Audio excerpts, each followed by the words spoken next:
திருப்பூர் மாவட்டம் சின்ன காளிப்பாளையத்தில் மாநகராட்சி குப்பைகளை கொட்டுவதற்கு எதிர்ப்பு தெரிவித்து குப்பை லாரியை தடுத்ததால் அங்கு போராட்டத்தில் ஈடுபட்ட மக்கள் குண்டுக்கட்டாக கைது செய்யப்படும் காட்சிகளை அண்மை செய்திகளாக நாம் பார்க்கிறோம். விவரங்களை நம்முடைய செய்தியாளர் சரவணன் வழங்க நாம் கேட்கலாம்.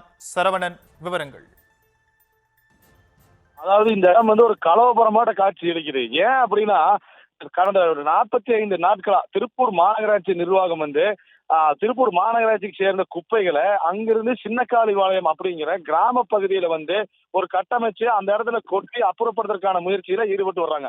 இதை எதிர்ப்பு தெரிவிச்சு இந்த பகுதியில இருவாயி, சின்னக்காளிபாளையம், 63 வேலம்பாளையம், ஆறுமுத்தாம்பாளையம் போன்ற 5 கிராம பகுதி பொதுமக்கள் சுமார் 2000க்கும் மேற்பட்டோர் இப்ப இந்த போராட்டத்தில் ஈடுபட்டு வர்றாங்கன்னு சொல்லலாம்.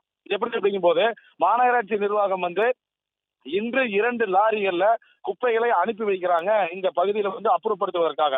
அதனால இந்த பகுதி மக்கள் அனைவருமே தற்போது ஒன்றிணைஞ்சு அந்த பகுதியை முற்றுகையிட்டாங்க. அதனால போலீசார் சமாதான பேச்சுவார்த்தைக்கு ஈடுபட்டாங்க. இந்நிலையில குப்பை கொட்டும் லாரி முன்னதாக 63 வேலம்பாளையம் பகுதிக்கு, சின்னக்காளிபாளையத்துக்கு பகுதிக்காகவே வரும் பொழுது இந்த பகுதி பொதுமக்கள் அந்த நடுரோட்ல உட்கார்ந்து கொண்டு, அதாவது கால்நடைகளுடனே உட்கார்ந்துட்டாங்க.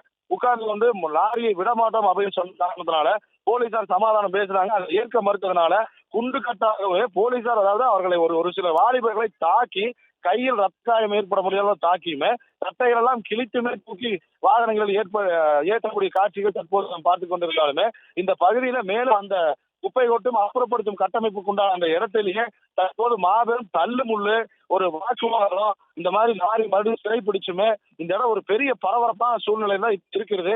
மேலும் அடுத்தடுத்த நிகழ்வுகளை நாம் கொடுத்து கொண்டு இருப்போம் சார். தற்போதைய விவரங்களுக்கு நன்றி சரவணன்.